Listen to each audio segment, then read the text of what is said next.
have a pretty simple life, and at least that's what I tell myself. Maybe I'm convinced that it's simple, and in reality it's too busy, but simple is always the goal. That's the beauty of it, right? I mean, everyone's simple is different, everyone's goals are different, and maybe simple isn't what you're striving for, but I hope I can help you in the process of achieving what it is that you've set out to do.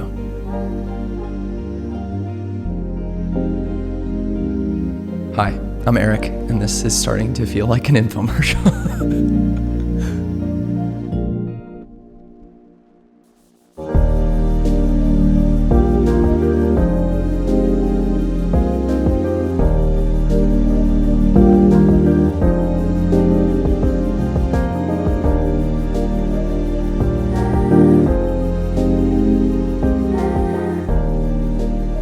By the way, this video is sponsored by PickTime, so make sure to stick around and hear how switching over to their photo delivery service and printing options can actually make you more money than you already make as a photographer. I love them. Thank you, PickTime, for sponsoring this video. I'm breaking this video into 3 chapters. Chapter 1 is going to be the journey to 100,000 in revenue as a photographer.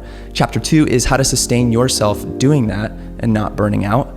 And chapter 3 is how to diversify your skill set beyond just one type of photography and how to set yourself up for the long game. Plus a sneak peek into how I'm projecting 300,000 in revenue this year with all that I'm planning on accomplishing. It's a very long chapter. I made a whole video about this a few years back, so if you'd like to watch it, it's up here. But I've learned even more now, especially after 2020.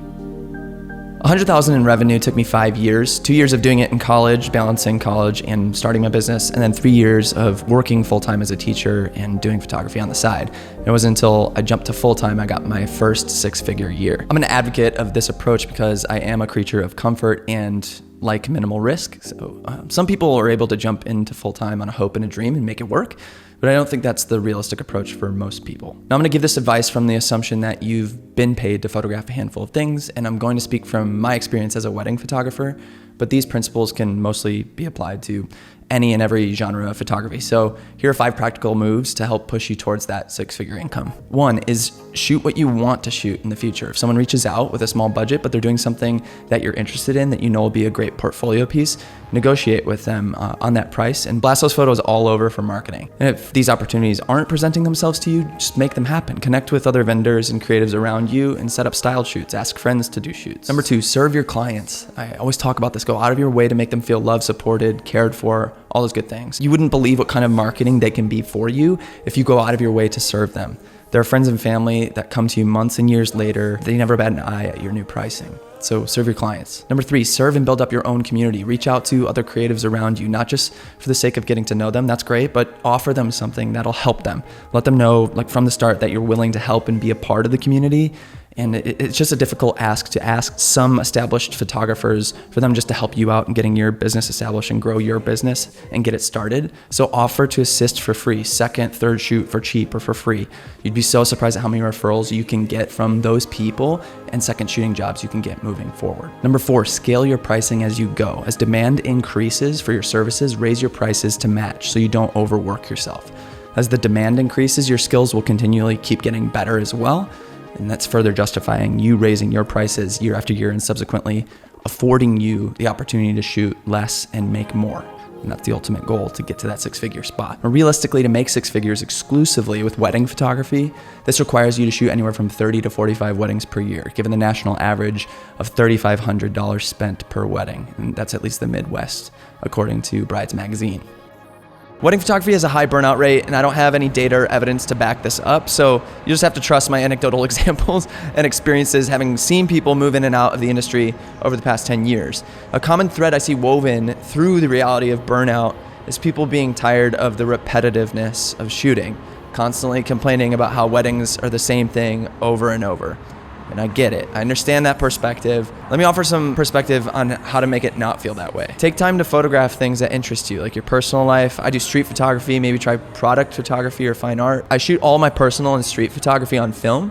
That helps me get out of the repetition in a busy season of shooting digital all the time. Learn to truly empathize with your clients, whoever they are. Try to see what they're seeing, capturing it from their perspective through their eyes. You may have experienced like shooting a wedding 100 times or shooting that thing 100 times, but they never have. So empathize with that. We recently shot a commercial and sat in on finalizing the script. We made adjustments and I reread it with emphasis and a lot of emotion.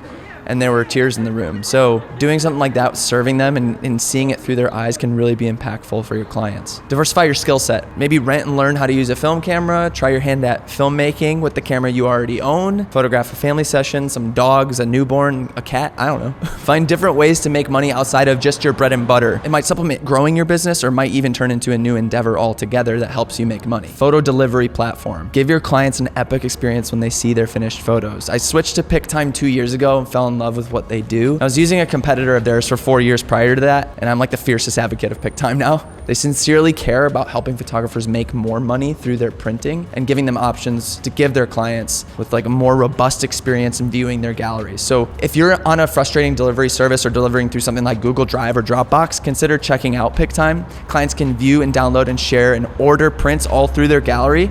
They offer so many different options for your store, like standard prints, albums, calendars, greeting cards, magazines.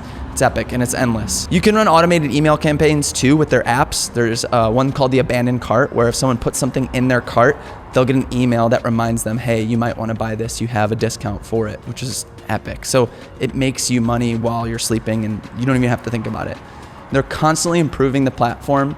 And most recently, they integrated slideshows. One thing that always elicits the most emotional responses from my wedding clients is a wedding film, when I deliver their wedding film. The combo of audio and video always turns people into puddles, and I've never experienced that when I deliver a wedding photography gallery. But now you can create a slideshow and put it at the top of the gallery, set it to music or even other audio. You could get creative with like putting their vows over music. The options are pretty endless, and this new feature was just integrated into PicTime in their membership. So if you use my code all caps Eric Floberg at the checkout, you could get a bonus month when you sign up for a paid plan. So go check it out. It's in the description. Thank you, PicTime, for sponsoring this video. I've seen plenty of veteran wedding photographers stick it out with that being their only form of income. And I've seen some scale into the high-end industry, shooting 15K to 25K weddings. I've seen others be very disciplined with spending and their lifestyle and shoot 20 to 25 weddings a year.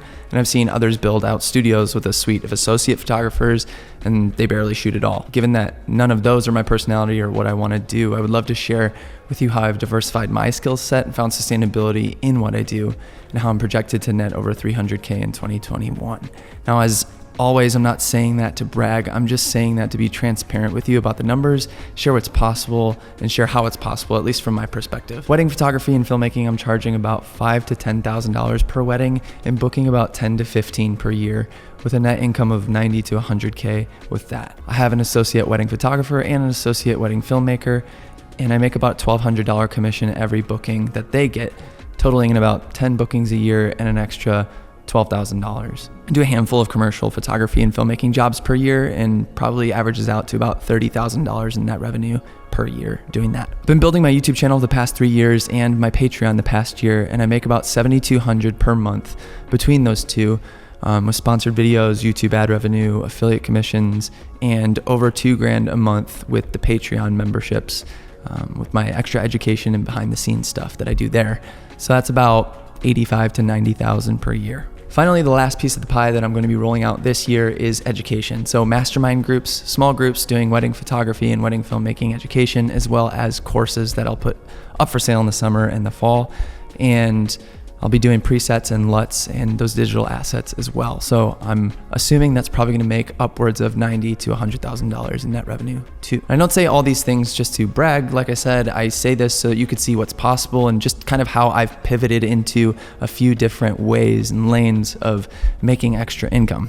Some of those might not be possible for you. Maybe you don't want to educate the photography and filmmaking space, but I just want to give you examples of how I've pivoted personally. Maybe some of those are applicable to you. Maybe you want to pursue some of those, but I just want to give some inspiration or ideas of how you could potentially diversify that skill set and get into something that's similar to the creative field that you're already in. I'm a huge fan of diversification, and most people hear diversification and they immediately start thinking of retirement savings and real estate, crypto, stonks.